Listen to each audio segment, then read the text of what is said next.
গত জন্মে যেমন কর্ম করেছেন এই জন্মে ফল পাবে কি বাবা? এই জন্মে যেমন কর্ম করব এর পরের জন্মে ফল পাবো। কথাটা বাস্তব না বাস্তব নয় মা? কথাটা যদি বাস্তব হয় তাহলে বিধাতা কে? মায়েরা বলে, বাবারা বলে বিধাতা লেখন কে করিবে খণ্ডন, বলে তো। তাহলে বিধাতা কে? আপনি আপনার বিধাতা। বিধাতা বলে অন্য কেউ নেই। যেমন ভালো কর্ম করবেন চিত্রগুপ্ত তেমন লিখে রাখবেন। খারাপ কর্ম করলে খারাপ লিখবে, ভালো করলে ভালো লিখবে। তাহলে বিধাতাটা কে? আপনি আপনার বিধাতা। যেমন দেখবেন আমরা কলিযুগের মানুষ, অন্যায় করিনি, আমাদের অন্যায়ের শাস্তি পেতে হয়। আমরা দোষ করলাম না, দোষের শাস্তি পাচ্ছি অন্য একজন। দোষ করছে একজন আর দোষের শাস্তি পাচ্ছে অন্য আরেকজন। অন্যায় করছে একজন, অন্যায়ের শাস্তি পাচ্ছে অন্য আরেকজন। এটা কলিযুগে হচ্ছে না মা? তার বাস্তব তত্ত্বটা দেখো। এক বিপ্র মানে এক ব্রাহ্মণ কাশীধাম থেকে বিদ্যা অর্জন করে চতুর্বেদ ঋক সাম যজু অথর্ব এই চতুর্বেদ নিয়ে ব্রাহ্মণ নিজের গ্রামে ফিরে এলো। গ্রামের রাজা ব্রাহ্মণকে বলল, ব্রাহ্মণ আজ থেকে তুমি আমার পুরোহিত হিসাবে নিয়োগ হলো। ব্রাহ্মণ তখন হাত জোর করে বলছে, মহারাজ আপনি আমাদের গ্রামের রাজা, আপনার উপরে কথা বলার অধিকার নেই। তবে আমি কারু রাজ কর্মচারী হতে চাই না, কারু রাজ হিত হতে চাই না, কারু রাজ পুরোহিত হিসাবে থাকতে চাই না। যদি আপনি মনে করেন আমাকে একটা মন্দির করে দিন, ওই মন্দিরে আমি রাধা মাধবের সেবা দেব, আর মাদুকরি করে যেটুকু পাবো, মাদুকরি মানে বাবা ভিক্ষা করে যা কিছু পাবো, রাধা মাধবের সেবা দিয়ে প্রসাদ আমি পাবো। ঠিক আছে ব্রাহ্মণ, তুমি যখন বলছো তোমাকে আমি একটা মন্দির করে দিলাম। রাজা কি করেছে? ব্রাহ্মণকে একটা মন্দির করে দিয়েছে, আর ব্রাহ্মণ সেই মন্দিরেতে রাধা মাধবকে বসিয়ে মাদুকরি করে যেটুকু পেয়েছে রাধা মাধবের সেবা দিচ্ছে। কেমন করে ব্রাহ্মণ রাধা মাধবের সেবা দিচ্ছে দেখো। ওং ধৈ স্বাদা সৌমিত্রং মদ্রবর্তী নারণ সর্জিজাসন সন্নিবেষ্টে করমান কনক কুণ্ডলমান ক্রীটিহারি হিরণময় বহুদীত শঙ্খ চক্র। ওম নমো নারায়ণায় নমঃ, নমো ভগবতে বাসুদেবায় নমঃ। ওম নমঃ ভগবান পাপ সম্মনা তৈ মন পুনঃকর্ষে সর্ব পাপ হরি হরে পরম গৈ তোমারে গোপাল গোবিন্দ মুকুন্দ সৌরে यज्ञेश नारायण कृष्ण विष्णु निराश्रयमान जगदीश रक्षा। ओम सर्वमंगल मंगल्ये शिवे सर्वत्र स्वाधिके शरण्ये त्र्यंबके गौरी नारायणी नमोस्तुते। सृष्टि स्थिति विनाशने शक्तिभूत सनातनी गुणस्य गुणमय देवी नारायणी नमोस्तुते। शरणागत दीनस्य परित्राण परायणे सर्वशास्त्र देवी नारायणी नमोस्तुते। गुच्छाति गुच्छगच्छतं तन्निहान स्वात्मितं जगं सिद्धि भवतु मे देवी तत्साद सुरेश्वरी। ओम प्रियतां करुणिकाक्षां सर्वजगेश्वरी तस्मिन् तुष्ट जगत्तुष्टां रमिते रमितो जगतो जगो अच्युतं केशवं कृष्ण दामोदरम राम नारायण जानकी वल्लभम। अच्युतम केशवम कृष्ण दामोदरम अच्युतम केशवम कृष्ण दामोदरम राम नारायणम जानकी वल्लभम राम नारायणम जानकी वल्लभम।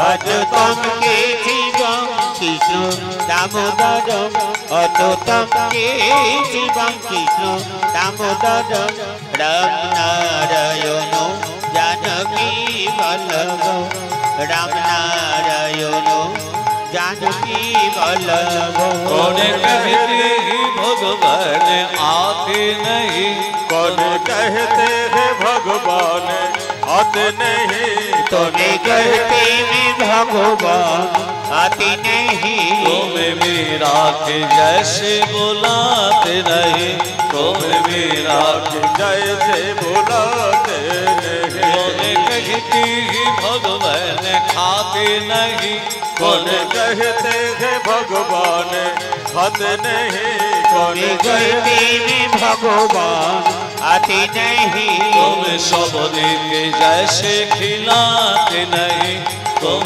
सबरी के जैसे खिलाते नहीं, तुम सबरी के जैसे मिलाते नहीं। अजतम के शिवम कृष्ण दामोदरम, अजतम के शिवम कृष्ण दामोदरम, राम नारायणम जानकी वल्लभम, राम नारायणम जानकी वल्लभम, राम नारायणम जानकी वल्लभम।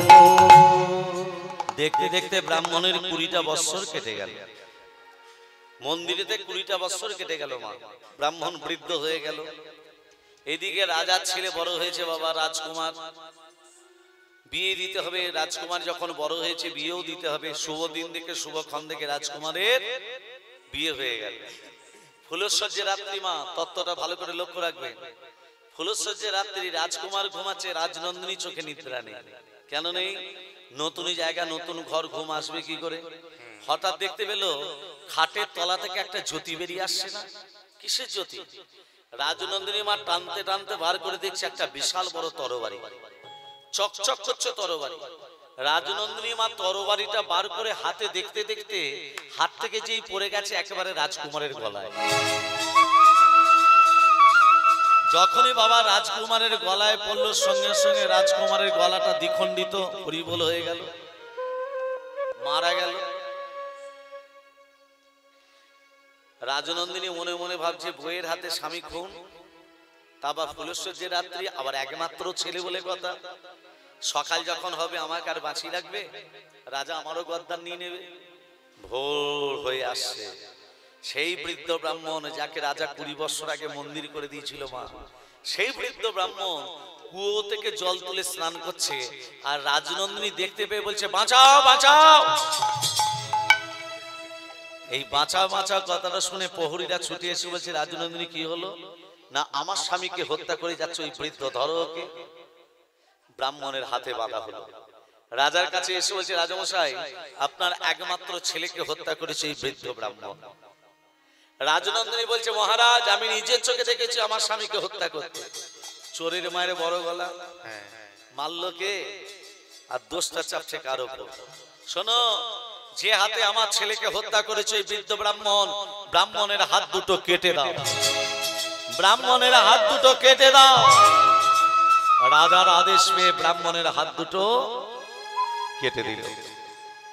ব্রাহ্মণ কাঁদতে কাঁদতে রাধা মাধবের কাছে এসে বলছে, মাধব সুন্দর বিচার তোমার, সুন্দর বিচার। সারাদিন ভিক্ষা করে তোমার সেবা দিই, সারাদিন ভিক্ষা করে তোমার সেবা না দিয়ে কোনোদিনও জলস্পর্শ করি না, এটাই তোমার বিচার? তাহলে যারা ভগবানকে মানে, যারা ভগবানকে ভক্তি শ্রদ্ধা করে, তাদেরকে তুমি কি এইভাবে দুঃখ দাও, এইভাবে জ্বালা দাও, এইভাবে যন্ত্রণা দাও? উত্তর দাও ঠাকুর, উত্তর তোমাকে দিতে হবে। এই কি রে বিচার রে মন, এই কি রে বিচার,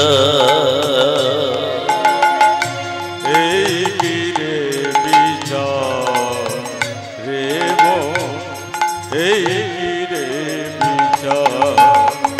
আমি কোন দোষের দোষী রে, অকুলে ভাসাইলি রে, এই কি রে বিচার রে মন, এই কি রে বিচার। এই কি রে বিচার রে মন, এই কি রে বিচার।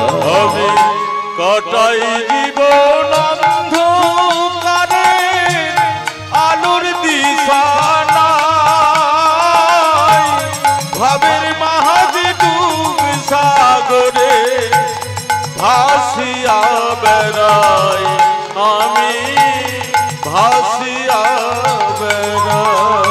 আমি কাটাই জীবন অন্ধকারে, আলোর দিশা নাই, ভাবের মাঝে দুঃখ সাগরে ভাসিয়া বেড়াই, আমি ভাসিয়া বেড়াই আমার কুলের আশাই জীবন তোরি ভাষায় আমার এই রে বিচার প্রেম এই রে বিচার এই কি রে বিচার রে তো এই কি রে বিচার বিধি রে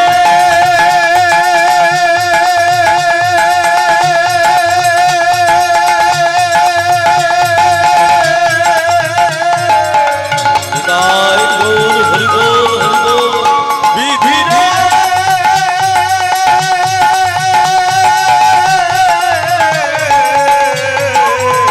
বিধি রে বিধি রে বিধি রে মায়েরা ব্রাহ্মণ হাত কাটা অবস্থায় কাঁদতে কাঁদতে মনে মনে ভাবলো এই গ্রামে আমি আর থাকবো না। এই গ্রামে থেকে আমার রাজা হাত দুটো কেটে দিলে গ্রামে থাকবো, আমি কাশীধামে চলে যাই। বাবা কাশীধামে এসে শুনতে পেল একজন ত্রিকালদর্শী এসেছে। ত্রিকালদর্শী মানে যিনি ভূত ভবিষ্যৎ বর্তমান বলতে পারে।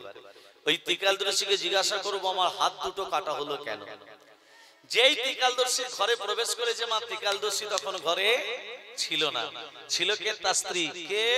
আমি ব্রাহ্মণ, আমার হাত দুটো কাটা হলো কেন জানতে এসেছি। বসুন ওখানে, আমার স্বামী এক্ষুনি আসবে, বসুন। ব্রাহ্মণ বলছে ঠিক আছে মা, আমি বসছি, আমি অপেক্ষা করছি আপনার স্বামীর জন্য। যেই স্বামী প্রবেশ করেছে, যেই ত্রিকালদর্শী প্রবেশ করেছে, বউ স্বামীকে দেখে বলছে এলেন, আমার স্বামী মহারাজ এলেন। এবার আসনে বসে সবার ভাগ্য বিচার করবেন। নিজের বইয়ের দিকে তো তাকিয়ে দেখতে মন যায় না। ঘরে নুন নেই, তেল নেই, আনাজ নেই, মশলা নেই। কি কুক্ষানে তোমাকে বিয়ে করেছি, আমার হাড় মাস জ্বলিয়ে খেলো। নানান কথা শুনিয়ে দিল স্বামীকে দেখে, জল না দিয়ে নানান কথা শুনিয়ে দিল। স্বামীরা বাইরে দিয়ে গেলে স্ত্রী এক গ্লাস জলটাও সামনে ধরে, সেটাও দিল না, সেটা বিবেকে কুলুলো না। নানান কথা শুনিয়ে দিল। ব্রাহ্মণ মনে মনে ভাবছে সব থেকে বেশি দুঃখী আমি ভেবেছিলাম, আমার থেকে বেশি দুঃখী হচ্ছে এই জ্যোতিষী। না, আমার থেকে বেশি দুঃখী নয়। যেভাবে স্ত্রী নানান কথা শুনিয়ে দিল, জ্যোতিষী ব্রাহ্মণকে দেখে বলছে ব্রাহ্মণ এদিকে শোনো, বলুন তুমি কেন আমার কাছে এসেছো জানো?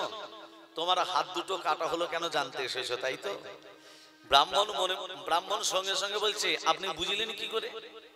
আমার হাত দুটো কাটা হলো কেন জানতে এসেছি, আপনি বুঝলেন কি করে? আমি যে ত্রিকালদর্শী, আমি তো মানুষের সব বলে দিতে পারি, মুখ দেখলেই বলে দিতে পারি তুমি কি জন্য এসেছো। ব্রাহ্মণ তখন বলছে আপনি যদি আমার মুখ দেখে বলে দিতে পারেন আমি কি জন্য এসেছি, আমার হাত দুটো কাটা হলো কেন, তাহলে আপনার কপালে কি একটা ভালো মেয়ে ছিল না?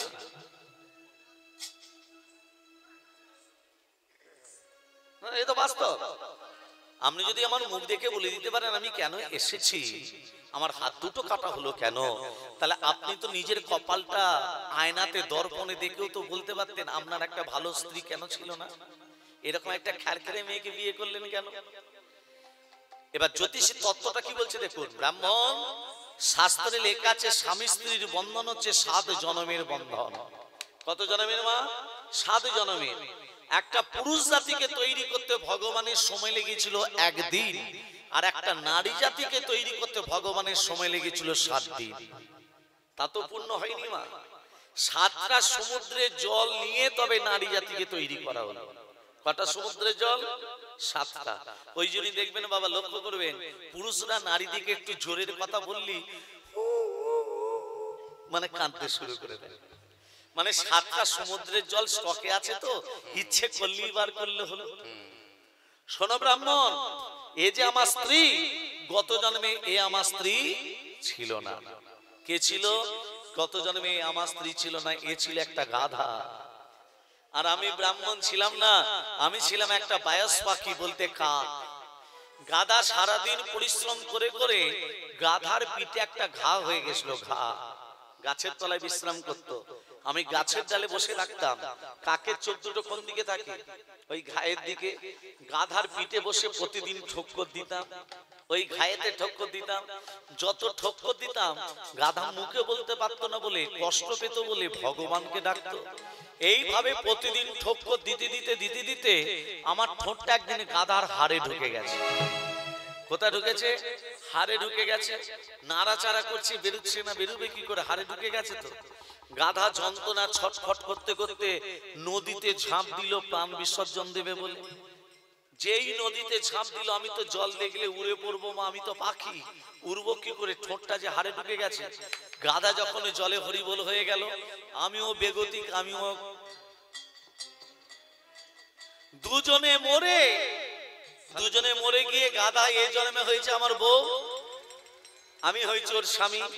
মায়েরা বাবা, গত জন্মে কাক হয়ে যেমন ওর পিঠে বসে প্রতিদিন ঠক্কর দিতাম, গাধা মুখে বলতে পারতো না, কষ্ট পেত বলে ভগবানকে ডাকতো। এই জন্মে আমার বউ হয়ে শোধ নেবে বলে আমাকেও প্রতিদিন ঠক্কর দেয়, আমিও কিছু মুখে বলতে পারি না, আমিও ভগবানকে ডেকে চলি। হরি হরি বল, হরি হরি বল। তাহলে যেমন কর্ম তেমন ফল। এর ভেতরে একটা সংস্কৃত শ্লোক আছে, অবশ্য মেব ভক্তব্যম কৃত কর্ম শুভাশুভম। কি বললাম মা? অবশ্য মেব ভক্তব্যম কৃত কর্ম শুভাশুভম। অবশ্যই আমাদের ফল ভোগ করতে হবে কৃত কর্মের ফল। শুভ হলে হবে পূর্ণ, অশুভ হলে হবে পাপ। পাপ কোনোদিন পাপকে ছেড়ে কথা বলে না। স্বর্গের দেবতাদিকে ক্ষমা করেনি পাপ। গঙ্গাপুত্র দেবব্রত ভীষ্ম, তারও সরসজ্জা হয়েছিল, হয়নি বাবা? তীরবিদ্ধ অবস্থায় শুয়েছিল। কেন? দেবব্রত একটা সরীসৃপকে তীরবিদ্ধ করে ছোট ছেলের মন খেলা করছে ছোট অবস্থায়। মা ডাক দিয়েছে দেবব্রত, ভীষ্ম কি করলো? তীরবিদ্ধ অবস্থায় সরীসৃপটাকে ছুঁড়ে ফেলে দিল অসংখ্য ফেনী মনসার কাঁটার উপর। সেই সরীসৃপ চিৎকার করে বলছে, দেবব্রত তুমি আমাকে তীরবিদ্ধ করে তোমার মনের আশা মিলল না, আমি তোমাকে অভিশাপ দিলাম যে অসংখ্য ফেনী মনসার কাঁটার উপর তুমি আমাকে শয়ন করিয়ে দিয়ে গেলে এই রকম কাঁটার বিছানা তোমার সাজানো হবে। সেই জন্য দেবব্রত সরসজ্জা হয়েছিল একটা সরীসৃপের অভিশাপ। ব্রাহ্মণ তখন বলছে, এই যে আস্তে আস্তে, আপনি গত জন্মে ঠক্কর দিয়েছিলেন তাই এ জন্মে ঠক্কর খাচ্ছেন। তা আমার হাত দুটো কাটা হলো কেন? আমি তো রাজার ছেলেকে হত্যা করেছি কি মা? করেছে? করি নাই তো, তাহলে আমার হাত দুটো কাটা হলো কেন? শোনো ব্রাহ্মণ, গত জন্মে তুমি একজন সাধু ছিলে। সাধু রাস্তা ধরে চলে যাচ্ছ, একজন কসাই যে গরু কাটে, গরুটাকে ধরতে যাচ্ছিল, ধরতে পারিনি। তোমাকে রাস্তার মাঝখানে পেয়ে বলছে, সাধু আমার গরুটা কোন দিকে গেল জানো? তুমি মনে মনে ভাবলে আমি যদি মুখে প্রকাশ করে দিই গরুটা প্রাণে মারা যাবে, আমি সত্যি কথা বলতে পারবো না, তাহলে মারা যাবে। আর মিথ্যেও কোনোদিন আমি বলি না। তুমি মুখে কিছু না বলে ইশারা করে হাত দুটোকে আগিয়ে দিলে। যেই বলেছে গরুটা কোন দিকে গেল, মুখে কিছু না বলে কি করলে? ইশারা করে। গত জন্মে ওই হাত দুটো এগিয়ে দেওয়ার জন্য, গো অপরাধের জন্য এ জন্মে তোমার হাত দুটো কাটা হলো।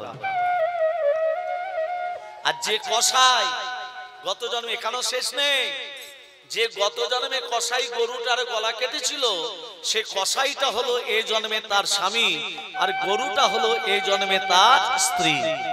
গত জন্মে কসাই যেমন গরুটার গলা কেটেছিল, এ জন্মে স্ত্রী হয়ে তরবারির দ্বারা স্বামীর গলাটা কাটা গেল। এলো রে আমাদের গৌরে, এলো রে, এলো রে সোনার নদিয়ায়, শঙ্খ ধ্বনি উলুধ্বনি শব্দ শোনা যায়, আমাদের গৌর এলো রে, আমাদের গৌর এলো রে সোনার নদিয়ায়, শঙ্খ ধ্বনি উলুধ্বনি শব্দ শোনা যায়, আমাদের গৌর এলো রে। আমাদের গৌর এলো রে সোনার নদিয়ায়, শঙ্খ ধ্বনি উলুধ্বনি শব্দ শোনা যায়, আমাদের গৌর এলো রে। গৌর এলো নিতাই এলো, গৌর এলো রে, গৌর এলো নিতাই এলো, গৌর এলো রে, গৌর এলো নিতাই এলো, গৌর এলো রে, গৌর এলো নিতাই এলো, গৌর এলো রে।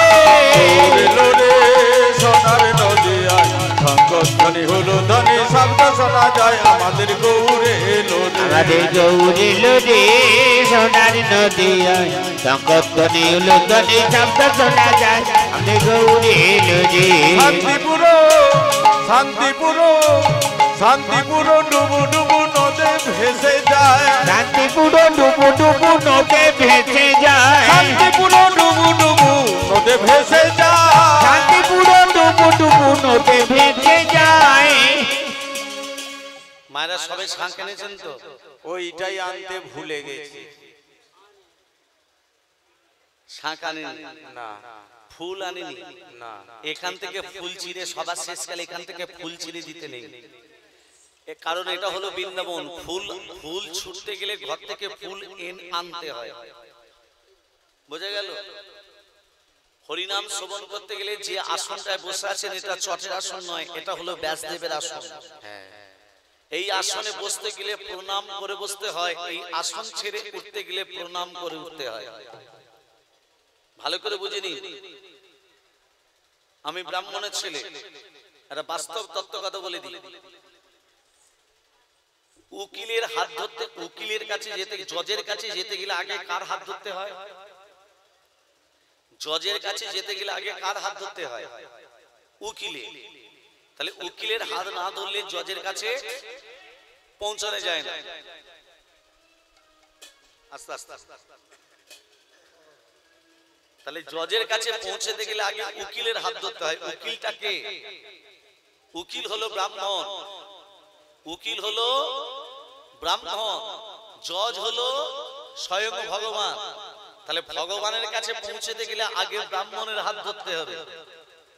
আর ব্রাহ্মণের কাছে হাত না ধরলে ব্রাহ্মণের কাছে আচরণ গুলো শেখা যায় না। আগে ব্রাহ্মণদের কাছে গিয়ে আচরণ শিখতে হবে। যে আসনটায় বসে আছেন এই আসনটা হলো ব্যাসদেবের আসন। এই আসনে বসতে গেলে প্রণাম করে বসতে হয়, আসন ছেড়ে উঠতে গেলে প্রণাম করে উঠতে হয়। মায়েরা মাথায় রাখবে। সেই জন্য দেখবেন যেখানে হরিনাম যজ্ঞ হয়, এই যে বাবা কপালে কপালে গোপী চন্দন পরিয়ে দিচ্ছে। কেন দিচ্ছে? তোমার গলায় মালা নেই, তিলক নেই, নামাবলী নেই। মহাপ্রভুকে বুঝিয়ে দেয়, প্রভু এর গলায় মালা তিলক নেই, কিন্তু তোমার এই আসনে বসেছে, শেষের দিনে অন্তিম দিনে যেন বিছানায় পড়ে গড়াগড়ি যেন না যায়, অন্তিম দিনে যেন নিতাই গৌরের চরণ প্রাপ্তি লাভ করে। হরি হরি বল। শান্তিপুর ডুবু ডুবু নদে ভেসে যায়, শান্তিপুর হরি হরি হরি বল। ভেসে যায় শান্তিপুর ডুবু ডুবু নদে ভেসে যায় ফুল ভাঙিয়া ঢেউ আসিয়া লাগলো গোড়ার গায়ে ফুল ভাঙিয়া ঢেউ আসিয়া লাগলো গোড়ার গায়ে উড়ে লোরে সোনার নদিয়ায় শঙ্করধ্বনি হলো ধ্বনি শব্দ শোনা যায় আমাদের গৌরে এলো আমাদের গৌর এলো রে সোনার নদিয়ায় শঙ্করধ্বনি হলো ধ্বনি শব্দ শোনা যায় আমাদের গৌর এলো রে গৌর এলো রে গৌর এলো রে।